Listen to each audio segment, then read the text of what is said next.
પત્રકાર મિત્રો હતા તો આજ અહીંયા હોય તો કહું, તમારે કરીના કપૂરને જરાક સવાલ કરવાનો છે.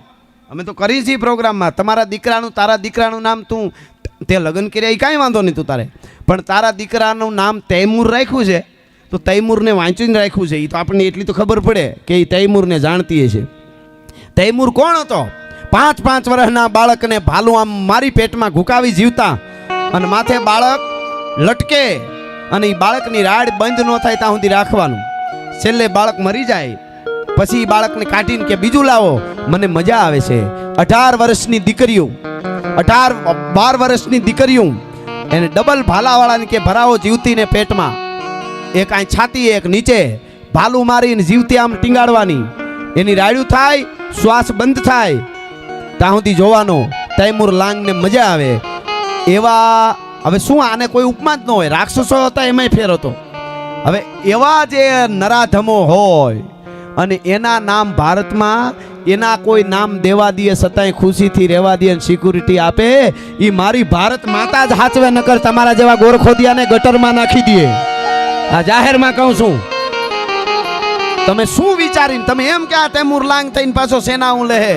તારો તૈમૂર લાંગ એક જન્મો છે ને તો મારે અહીંયા લાખો શિવાજી જન્મા છે, સંભાજી જન્મા છે, પ્રતાપ જન્મા છે, હમીરજી જન્મા છે, મોખડાજી જન્મા છે. કહેવાનો માર મને દુઃખ ઈ જ છે કે સનાતની હિન્દુ છે એ અંદરથી ક્યાંક મરતો જાતો એવું લાગે છે. સંભાજી હમણાં વાત કરીને નખ કાઢ્યા હતા જીવતા કે એ 42 દિવસ સુધી શરીરના અંગ, મારે વાર્તા પછી જોઈશું હોય છે તો 42 દિવસ સુધી થોડા કટકા કર્યા અને કીધું કે હવે મારો ધર્મ અંગીકાર કરી લે. નહીં, જે કટકા કરી નાખે શરીરના, કાપીને થોડે કાપે તોય જે હિન્દુત્વ ન છોડે. અને અટાણે તમારા ક્યાંક છોકરાને કોઈક ભણાવી દે એટલે ક્રિશ્ચિયન બની જવાનો, હોસ્પિટલની ફી આપી દે, હોસ્પિટલમાં જે બિલ આપી દે એટલે પરિવર્તન કરી નાખવાનું. હું ગૌરવ સાથે સ્વામીજી કહું છું, ઘણા જંગલ ભારતના એવા છે કંઈક ક્રિશ્ચિયનો બની ગયા છે. જેને નોંધ લેવી હોય લે, અહીંથી મને જે કહેવું હોય મારી પાસે ઓથેન્ટિક છે એટલે કહું. કેટલા એવા જંગલો છે જેમાં ક્રિશ્ચિયનો બની જાય છે. છોકરા ભણાવી દે એટલે ક્રિશ્ચિયન બની જાઓ, દવાખાના આપી દે એટલે ક્રિશ્ચિયન બની જાઓ. અમારી ગાંડી ગીર ગૌરવ સાથે કહું છું, હાવ નાના માણસો માલધારીઓ છે, માથે કરજવાન પણ હોય છે, ગરીબ હોય છે, ફાટેલ લુગડાય પહેરી લે છે. કોઈ માયનો લાલ હોય જે ક્યાંય જન્મ હોય તો આવો 1 કરોડ રૂપિયા આપીને અમારી ગીરના નેહડાના એક માણસને કોઈ ધર્મ પરિવર્તન કરાવી દે, ખબર પડે. આ જાહેરમાં કહું છું. મરી જાય બધું પણ અમારી લોબડિયાળીને અમારો ભગવાન ના છોડે. આ જ્યારે જાગૃત રહેશે ને ત્યારે હિન્દુત્વ બાકી નકરી વાતો રામને ધન લાગે ગપાલ નો લાગે કોક દેહ ઊભા મોરની. તમને તમારા ઘરે નહીં રહેવા દે, જાહેરમાં કહું છું. હા, આપણે તો એક વખત હતો કે રેડ પડે એટલે માથા દેવાની તૈયારી હતી તોય ઘરેથી નીકળી જતા હતા વગર પૂછ્યા.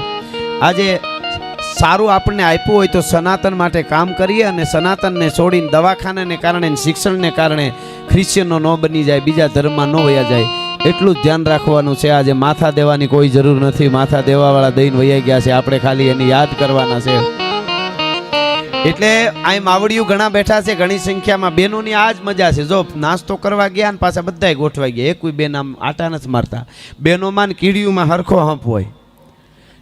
એક કીડી દરમાંથી નીકળે બધા હાડા હટ, એક દરમાં જાય બધા હાડા હટ. મકોડાનું કાંઈ નક્કી નહીં, ચારે બાજુ ઘુમરા મારતા હોય ને ગમે ત્યાં વળગી જાય. પાછળથી ઠાઠું કપાઈ ગયું હોય ને તોય સોટ્યા હોય. હવે જાય ક્યાં તું ખાસ હોય, મકોડાનું કાંઈ નક્કી નહીં. પણ મારે જે આપને મારા સમય અમને મળ્યો છે એમાં આ પ્રોગ્રામમાં કહેવું છે, આમ તો ધર્મસભા કહેવાય, અદ્ભુત સંતો બોલતા હોય ભાઈ રવિભાઈ, એ ધર્મસભા અને લોક ડાયરો, આમ તો અમે એ જ કામ કરીએ છીએ. કાયમ મારા પ્રોગ્રામમાં કહું છું, એવો વખત આવશે તો સ્ટેજથી નીચે ઉતરી જવાની તૈયારી રાખશું. બોલવામાં અમારા સ્તરમાં કોઈ દી નીચે નહીં ઉતરી, તમને ગેરંટી આપી છે. ભલામાં બોલવામાં અમારા સ્તરમાં કોઈ દી નીચે નહીં ઉતરીએ. જી સરસ.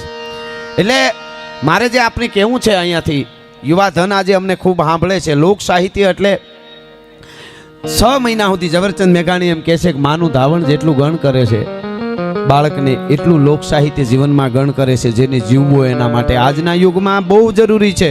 આજે કોઈ માણસનો સ્લેબ મકાન તૂટી ગયો હોય તો એને બીમ મૂકીને ટેકો મૂકી શકાય, કોઈ માણસનું ઝૂંપડું ભાંગ્યું હોય તો થાંભલાનો ટેકો મૂકી શકાય, કોઈ માણસનો મકાન મોબ તૂટી ગયો તો એને આધારમાં થાંભલાનો ટેકો મૂકી શકાય. પણ માણસના હૃદય ભાંગે ને એને સત્સંગનો શાસ્ત્રોનો ટેકો મૂકવો પડે. હૃદય ભાંગે એને બીજા કોઈ ટેકા કામ નથી કરતા. એ આવા સંતો છે. આપણે બોલવાથી, આમ તો સાણકીએ કીધું છે ધરતી માથે 3 જ રતન છે. ઘણા એમ વિચારે બોલવાથી થાય શું, તો બોલવાથી જ બધું થાય. બોલ બોલ અમોલ હે, બિન તોલે મત બોલ, પહેલે ભીતર તોલ કે ફિર બાહિર તું બોલ. ચાણક્યએ કીધું ધરતીમાં 3 જ રતન છે. પેલું અન્ન, બીજું જળ અને ત્રીજું વચન. આ સંતો વચનની વાત કરે છે. બોલ્યા પછી ફરાય નહીં. માથા દેવાનો વખત આવે તો માથા આપી દેવા પડે. એ જીવાનની કિંમત છે. ત્યારે આપણી આ ધરા રહી છે. આપણે કાયમ કહીએ છીએ, હું કહું છું પ્રોગ્રામમાં સ્વામીજી, કે દુનિયાના દેશોને લુગડા કેમ પહેરવાય ખબર નહોતી. તેથી મારા ભારતમાં સનાતનની યુનિવર્સિટીઓ હાલતી હતી, તક્ષશિલા, નાલંદા. એ ભારત વર્ષની ધરતી છે. તો આપણી પાસે બધુંય છે, હતું. પણ આજે આપણે એનું ગૌરવ કરવું, એ પહેલી વાર તો આપણે જ્ઞાતિવાદ ભૂલવો જોશે. જ્ઞાતિ ગૌરવ રાખો એનો કાંઈ વાંધો નહીં, પણ જ્ઞાતિવાદ ભૂલવો જોઈએ. હમણાં ભાગવતજી સાથે અમે 2 કલાક બેઠા અને રાજકોટમાં, અને એમણે જે વાતો કરી છે સાહેબ, શું ભારત છે. ભારત એટલે કાંઈ આમ કરીને આમ કરે, આમ કરીને નકશો, એ ભારત નથી હો. એ તો ખાલી ભૂગોળનો નકશો. ભારત આપણે બનાવવું પડશે દુનિયાને દેખાડવા કે આ છે અમારું ભારત. એ તો આપણે શું કરીએ છીએ એના ઉપર આધાર છે. આપણે કેમ જીવન જીવીએ છીએ, શું આપણા મહાપુરુષો જીવી ગયા છે, ક્ષણે ક્ષણે જીવતા હતા. આપણને ખબર નથી. અટાણે જીવતો માણસ ગોતું શું તો મરી ગયેલા લાગે છે બધા. વાતે વાતે મરી ગયેલા, કાંઈ નક્કી જ નથી. તમે વિચાર, હમણાં મને એક જણો કહેતો હતો, એકચ્યુઅલી સમાજ સેવા કરવી શું કરાય. મેં કીધું લીધા હોય એના દઈ દે. ખાલી જેને જેને જેને ઉસીને આપ્યા એ પાછા દઈ દે ને તો ઘણું બધું લેવલ આવી જાય એમ છે. ઘણાના ધંધા ખોરવાઈ ગયા છે. શરૂઆત આપણાથી કરવી પડે. મારે નિયમ છે, લગભગ ઘણા 5-7 વર્ષ પહેલાથી મેં આમ કોઈ એવડા બધા મોટા નિયમ એવા કાંઈ આપણું કોઈ આમે નહીં, પણ મેં તે દરનું નક્કી કર્યું હતું કે ભાઈ હાથેથી, મારા હાથે કોઈ દિવસ કચરો ક્યાંય નહીં ફેંકું. તો લાગે નાની વસ્તુ, પણ તમે લ્યો તો ખબર પડે. નિયમ કે ચોકલેટ ભૂલમાં આપી હોય ને તો એ કાંઈ ખિસ્સામાં નાખવું પડે કાગળ, પછી ઘરે લઈ જવાનું. બરોબર? ગાડીમાં જે કાંઈ કચરો હોય ગાડીમાં જ રાખવાનો, ગાડી બહાર નહીં ફેંકવાનો. ખાલી એટલું જ કરી જોવો તમે. આ પંચ પરિવર્તન સાંભળો. પણ હું તો માવડીઓ અહીં બેઠા એને કહું છું, મારે થોડું કહેવું છે, પછી મારે દુઆસનથી જે કાંઈ મારા પ્રોગ્રામમાં સમય, તમને 2 હાથ જોડીને પગે લાગીને કહું છું, મોટામાં મોટી તાકાત કોઈ સંત, કોઈ મહાપુરુષ, મહારાણા પ્રતાપ હોય કે શિવાજી હોય કે દુનિયાના કોઈ સંત હોય ભારતનો, એને જન્મ કોક માં આપશે. જન્મ દેવાવાળી જનેતા છે. ભલિયું વીણના ભલા કોઈ દી નાગડા નર નો નીપજે. અઠવાડિયે હારી 2 વાર્તા સંભળાવી જો તમારા બાળકોને. અનુપમા નો જોવાય કાંઈ વાંધો નહીં, જરાય દુઃખી નથી. એ તો તમને લાગે છે કે દુઃખી. 2 કરોડની ગાડીમાં ફરે ને તમને મળે નહીં ડોહી, અને તમે એના હાટું રોવો છો. આ અનુપમો ઓફિસેથી આવ્યો, એને પાણી પાવ બિચારાને, મેકઅપના ખર્ચા ઈ ઉપાડે છે. કહેવાનો અર્થ મારો ઈ છે, નારી શક્તિની જે તાકાત છે ભારત વર્ષની, રોલ મોડેલ કરવા હોય તો તમારે ઝાંસીની રાણી અહલ્યાબાઈ હોલકર, નાયિકા દેવી, કોક દીક વાંચો જ ખબર પડે કે ભારતની દીકરીઓની શું તાકાત હોય.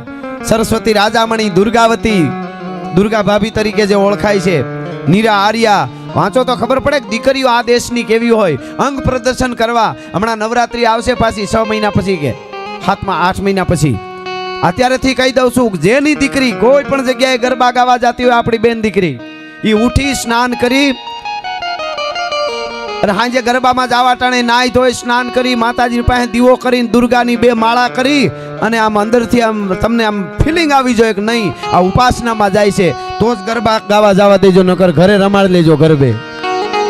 આમ કરતા જાય ને આમ કરતા જાય ને આમ હોઠ મળતા જાય ને આમ આબલા હામું કરે ને આમ કરીને જાય કે પાસા વળો માતાજી, પાસા વળો ને સાના મના ઘરે બેહો. તમે હમીરજી ગોહિલને જન્મ આપ્યો છે, ઈ નારી શક્તિ તમે છો. મહારાણા પ્રતાપને, શિવાજીને અને દુનિયાના કોઈ સંત હોય, તાકાત એની છે. મારે કેવું છે, માની કેવડી જવાબદારી છે. પછી મારે દુઆસનથી શરૂઆત કરવી છે. સ્વામીજી અદ્ભુત માહોલ જ્યારે બનાવ્યો ત્યારે આપણે અંદરથી મરી ન જઈએ. મુંબઈમાં રોવાના ક્લાસ ખુલ્યા છે, ખબર છે તમને?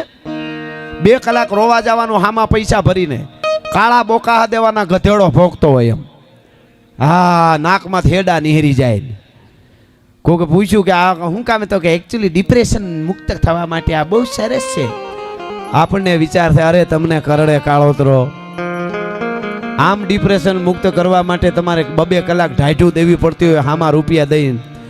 અમારા ભગવાન સ્વામિનારાયણ કે ભગવાન દ્વારકાવાળો કે ભગવાન શિવ કે માં દુર્ગા અંબે મહાકાળી એની ધજાને જોઈને એક આહુડું પાડી દો, જિંદગીમાં કોઈ દી રોવું નહીં પડે. ભલા માણસ, ગેરંટી આપું છું.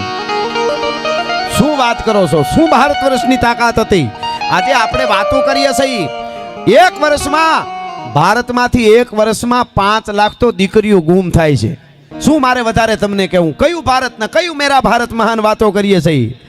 10 કરોડથી વધારે નશેડી છે, બળાત્કારીઓ બને છે, ડ્રગ્સમાં જાય છે, ગાંજા પીવે, ફલાણું કરે. મેરા ભારતમાં આધી રાતી ખાएंगे દેશ को बचाएंगे, ડુંગળી ખાઈને હુઈ જાય. આવે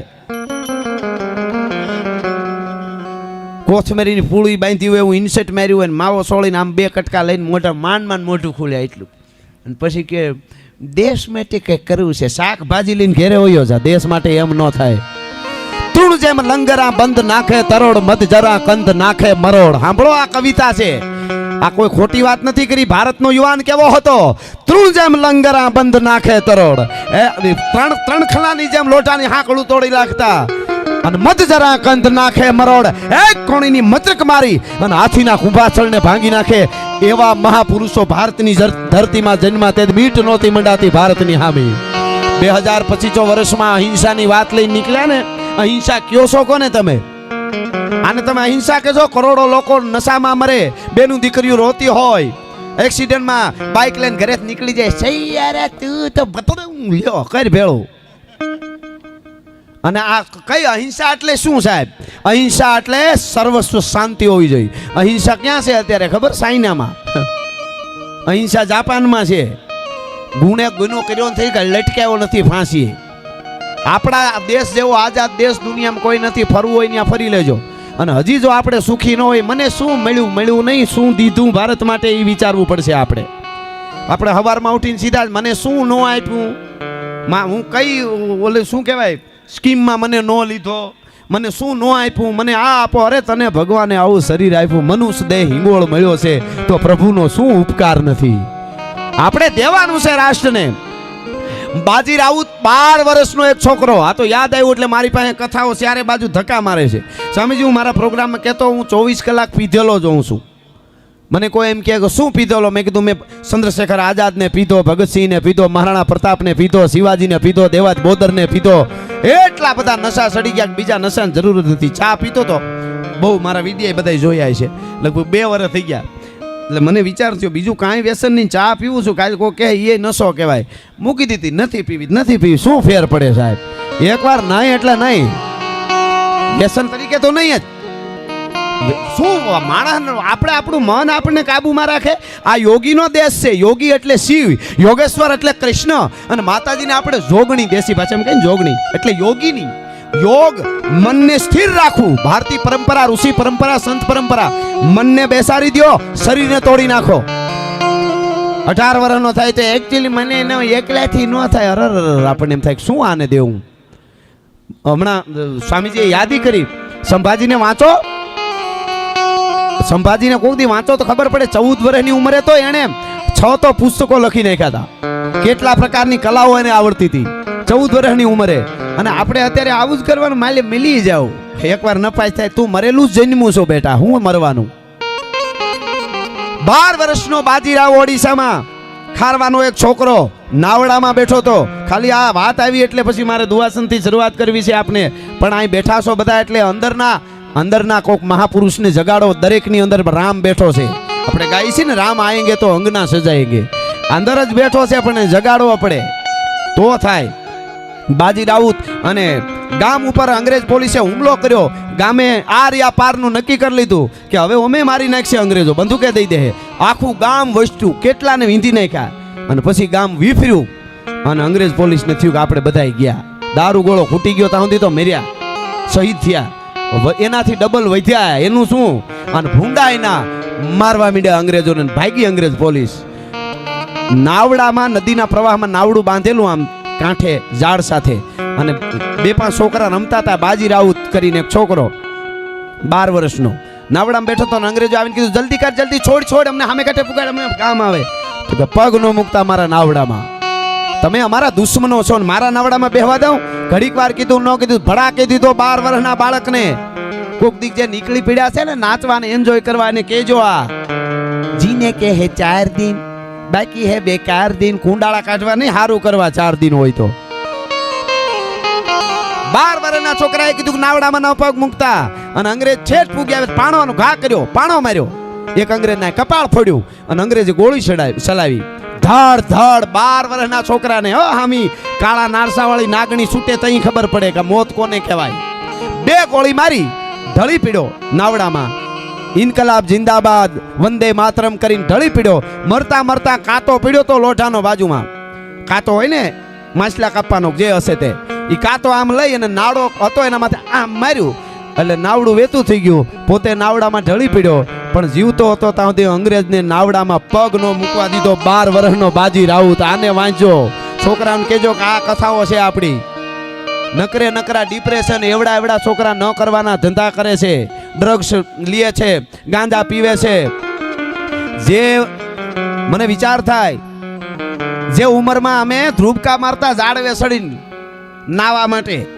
અમે બહુ મોડા બધા વસ્ત્રો ધારણ કર્યા ગીરમાં સ્વામીજી આ ઘરનો ડાયરો હાસું કહી દઉં ઈ ઉંમરમાં અમે નાતા એમને નાતા લ્યો ને કહી દઉં ઈ ઉંમરમાં ન કરવાના ધંધા બાળકોના વિડિયા આવે છે ક્યાં પૂગ્યા તોય મેરા ભારત મહાન અને આપણે મંગળ સુધી પૂગી ગયા ને ચંદ્ર સુધી પૂગી ગયા ને પ્રગતિ કરી નાખી કાંઈ પ્રગતિ નથી કરી આપણે એટલે હું આખા વર્લ્ડની વાત કરું છું હું કોઈ ફાલ્ટી ને બીજું અટાણી ઈ બાજુ ન વયા જતા પાછા હું આખી જીવનની તો કહેવાનો અર્થ આપણે કેટલા નીચે આવ્યા છે આ સ્તર ઊંચું લેવા કાયદો ગમે એવો સખત બને તો કોઈ બંદૂકોની ત્રેવડ નથી કે એમાંથી આપણને સુધારી શકે કારણ કે રક્તબીજ જેવું થઈ ગયું છે રક્તબીજને એક ટીપું પડે તેમાંથી હજારો થાય એમ તમે બંદૂકે દઈ દે ફાંસી લટકાવી આ બધું બંધ થાય એવું નથી કાંઈ આખો સમાજ જ્યારે ઉપર આવશે વિચારધારા જ્યારે ઉપર આવશે ત્યારે આપણે એક થઈશું એટલે મારો કહેવાનો અર્થ એ છે કે આપણે પર્યાવરણનું ધ્યાન રાખી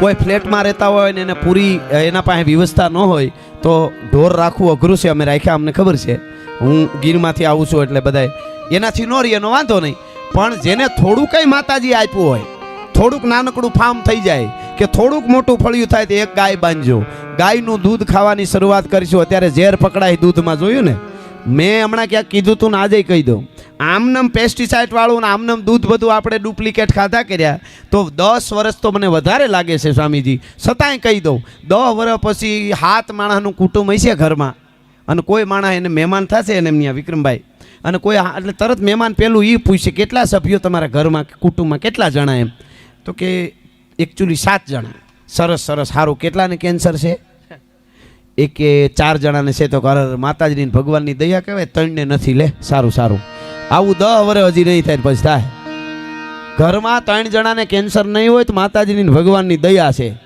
આવું થાય જો આવા જ ઉપાડા લીધા તો જેને ભગવાને આપ્યું હોય કૂતરો રાખી શકતા હોય તો ગાય રાખજો 4 વ્હીલ રાખી શકતા હોય તો ગાય રાખજો બાકી એ રીએ નહીં એવું હોય તો બરાબર ઘણામાં સોસાયટીમાં મનાય હોય ઘણે ફ્લેટમાં આખા રહેતા હોય તો એ વસ્તુ જુદી છે તો પછી ક્યાંકથી ચોખ્ખું દૂધ લેજો તો માલધારી આગળ આવશે ને તો આપણે આગળ આવશું તમને ખબર છે ઝેર ખરીદી છીએ અત્યારે શું કેવું હવે આપણે તમે કોઈ પણ દૂધ લ્યો કોથળી તોડી એટલે તમે એનું ટેસ્ટિંગ કરો તો ખબર પડે તમને આ શું છે અમને તો ખબર છે અમે તો દૂધ ખાધા છે ખૂબ માલધારીને હું તો આજે મારે ગાયું છે ભેંસ છે બધું છે ત્યાં વાડીએ બરાબર તો અમે તો દૂધને ઊંઘીતા ખબર પડી જાય અડવાનું પછી ઓઠે અડેતા ખબર પડી જાય પારેટીનું છે હુવાવડીનું છે હવારનું છે ખાંજનું છે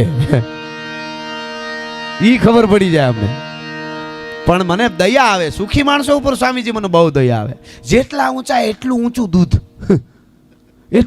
એટલું જૂનું પડી ગયું દૂધનું અને ફટ દઈને એકચ્યુઅલી ઊંચી ક્વોલિટીનું દૂધ અરે ક્વોલિટીની ક્યાં કરે છે જવા દેની કૂતર્યા ન પીવે અમારા ગેરમાં અમુક કૂતર્યા હોય ને એ ન પીવે આ દૂધ તમે પીવેરજો ખબર પડે એને ખબર પડી જાય તો કહેવાનો અર્થ મારે સાહિત્યની વાતો કરવી છે પણ આપ જે હિન્દુત્વ એટલે દરેકનો સ્વીકાર કરવો હિન્દુત્વ એટલે તમે ગમે એના માટે ભૂચર મોરીનું યુદ્ધ વાંચો દિલ્હીથી આફ્રિકાના જંગલમાંથી નીકળેલો એક ડેકારી નામનો અજગર શિકારને ભરડામાં લે એમ પોતાનાને મારવા માટે દિલ્હીના બાદશાહનો સિપે સાલાર જ્યારે નીકળ્યો ત્યારે માટિયા મે કહેવાતા એના જે પોતાના કહેવાતા એ બધા મંડ્યા હટવા તે દી જામ સતાજીએ કીધું હતું હિન્દુત્વ એટલે શું હિન્દુ એટલે શું એણે એમ કીધું કે તમે મુસલમાન છો, તારું આખું કુટુંબ ભલે મુસલમાન છે, પણ અમારું આખું હાલાર ને હોરઠ કપાઈ જાય ત્યાં સુધી દિલ્હીનો બાદશાહ એ અકબરનો માણસ એક પણ તમારું રૂવાડું ખાંડું થવા દઈ તો અમે હિન્દુ ન કહેવાય, સનાતની ન કહેવાય. ભલા માણા વાંચો તો ખબર પડે. તો આપણે તો કોકના માટે મરવા વાળા છીએ. હવે બીજું, ઘણા જીવ દયાની વાતો કરતા હોય કે અમે જીવ દયાને માનીએ છીએ. એક દાખલો હજી આપી દો. બાળકો ખાસ, હમણાં સ્વામીજી મને ગમ્યું, 4 બાળકોને ઊભા કર્યા, એમાં વળી એકે લાજ રાખી દીધી કે ભગતસિંહ દેશભક્ત હતો ને બલિદાન આપી દીધું. 3 તો 4 જણા માથું ખંજળતા હતા, મમ્મી કીધું નથી મને. શું કરે બિચારા, હું ભણતા છે મને તો આ વિચાર થાય છે. 14 વર્ષની ઉંમરે સંભાજીએ 6 પુસ્તક લખી નાખ્યા હતા. આમને હજી ભગતસિંહની ખબર નથી. અને નકરે નકરો આપણે બહુ જાગવું જોઈએ. બાળકોને તમે મજબૂત બનાવો, ઊભા મોરની દ્યો. હું જાહેરમાં કહું સ્વામીજી મારા પ્રોગ્રામમાં, જેના મા બાપે પોતાના બાળકોને ઊભા મોરની દીધી છે એ કોઈ દી કોઈની માર ખાઈને નહીં આવે. તમારે જ્યાં લખો હોય ત્યાં લખી લેજો. અમારા બાપુજી અમને પબેડા મારીને વડલેથી હેઠા પાડેલા. અમે હાવજની 1 કિલોમીટર સ્વામીજી મૂકી આવતા. ભાગવું પડે, ગાય મારી હોય, ખડાઈ મારી હોય, શિકાર કરે એટલે પછી માલધારી જીવ ખીચતો ચડે ને, 1 કિલોમીટર મૂકી આવી આઘા. અમે શું કામે, અમારા બાપુજી અમને પબેડા મારેલા છૂટા. વોટ ઇઝ મિનિંગ ઓફ પબેડો? પબેડો એટલે લાકડીના જ પ્રકાર છે. લાકડી હોય ને, લાકડી, એ લાકડી અહીંયા મારો ને એને લાકડી મેરી કહેવાય. 300 હાથ થાય ને કે 302 કરવાની નહીં. આ તો હાથ કરું છું ખાલી. આપણે હિન્દુસ્તાનમાં કોઈ દુશ્મન જ નથી આપણું. ચાઇના પાકિસ્તાન આપણા દુશ્મન. ઘણા વિચાર કરે કે ચાઇના વેપાર કરે છે, સારી સારી વસ્તુ આપે છે ગમે. જ્યાં સુધી મારા દેશના સૈનિકો બોર્ડર ઉપર કપાતા રહે ત્યાં સુધી પાકિસ્તાનના ચાઇના મારા દુશ્મન છે, દુશ્મન છે અને દુશ્મન છે. સિયાચીનમાં જાઓ તો ખબર પડે, રેગિસ્તાનની ધરતી જેસલમેરથી આગળ જાઓ તો ખબર પડે. આપણે પાनी के जंतु कहा पहचानत, ग्रीष्म के तप की गर्दी की, केसर की करी हूँ कहाँ कीमत, है न परीख जहाँ हरदी की. પાણીમાં રહેવાવાળા જંતુને શું ખબર હોય ગરમી કેવી પડે છે? આપણે એસીમાં રહેવાવાળાને શું ખબર હોય? એ તો જેસલમેરથી આગળ બોર્ડરની માથે રેગિસ્તાનમાં 1.5 મણના વેપન લઈને ઊભા હોય ને સેનાના યુવાનો, રેતીમાં પાપડ હેકતા હોય, એને પૂછો તો ખબર પડે કે વૈશાખ મહિનાના તડકાની કેવી તાપ તપે છે. ભલા માણસ, એ તો એને ખબર હોય. વાતો કરવી તો બહુ હેલી છે. મારી નાખું, તોડી નાખું, વીખી નાખું. અંદરથી આપણે દરેકને જાગવું પડશે. આપણી પરંપરા દુનિયા શીખે છે આજે આપણા વેદો ઉપર, એના ઉપર સંશોધન થાય છે. ઘણાને તો ઈ જ છે ભગવાન એકચ્યુઅલી છે નહીં. પધારો પધારો જુવાનડા, પધારો સ્વયંસેવકો, બધા બિરાજો. ખમા તમને. અત્યારે સ્વામીજી આ યુવાધન અમારા ડાયરાઓમાં આવ્યું, અમે રાજી થઈએ છીએ. નહીતર પહેલાં નહોતું હરે નમઃ આડા પીડ્યા પીડ્યા કરે એવા જ આવતા. હા, ગમે એ વાત આવે કે હરે નમઃ. સારું હતું જ્ઞાન, પણ અત્યારે યુવાધન આવ્યું છે. અને મારે રેપર બેપર અમે એવા લઈ આવ્યા છીએ અત્યારે, બોલી છે ભૂકા કાઢે ગીતો. હા, એ હું તમને હમણાં કહેવાનો છું. આ તો હું મને આમ મોજના તોરા છૂટે છે. આ બધા સાંભળો છો ને. અને કડી ગામ છે સ્વામીજી, હિન્દુત્વને જોડવાની કડી જ કડી છે. તો શરૂઆત અહીંથી તો મજબૂત થવી જોઈએ ને. તમે કડી છો, કડી વગર જોડાય કેમ? જોડવાનું કામ કરો. દરેક જ્ઞાતિ જાતિનો એક મિત્ર હોવો જોઈએ તમારો. કોઈ પણ જ્ઞાતિ જાતિનો, દલિતથી લઈ દરબાર સુધી કોઈ પણ હોય, બ્રાહ્મણ હોય, સાધુ હોય, વાણિયા, રબારી, ભરવાડ, હુતાર હોય, એક મિત્ર. હું જાહેરમાં કેદુણો બોલું છું ને આજે કહી દો, દલિતને જઈને, દેવી પૂજકને જઈને ભેટી જાયજો, બથ ભરીને મળી જાયજો. હજી બીજી ચોખવટ, મારા સનાતન માટેનો હોય તો જો, નકર મારે જરૂર નથી મારા ભગવાનને ગાળું દેતો હોય નહીં. શેટો જ રેજી. આપણા છે એટલાને ભેટો. આપણા એટલે કોઈ પણ જ્ઞાતિ જાતિ હોય, મારા ધર્મને જે આદર આપશે એના માટે. બાકી રામ વિશે ને કૃષ્ણ વિશે ને ગમે એમ બોલે, આપણા બધાય ભગવાનો વિશે બોલે, મંદિરો વિશે જે બેફામ બોલે, ગાયું માતાજી વિશે બેફામ બોલે, એને મૂળ ભેટવાની જરૂર નથી. વધારે હામો આવે ને વાયડો થાય, જડબુય તોડી નાખજો, એમાં કાંઈ વાંધો નહીં. આપણે અહીંયા બધા એક કરવા વાળા છીએ.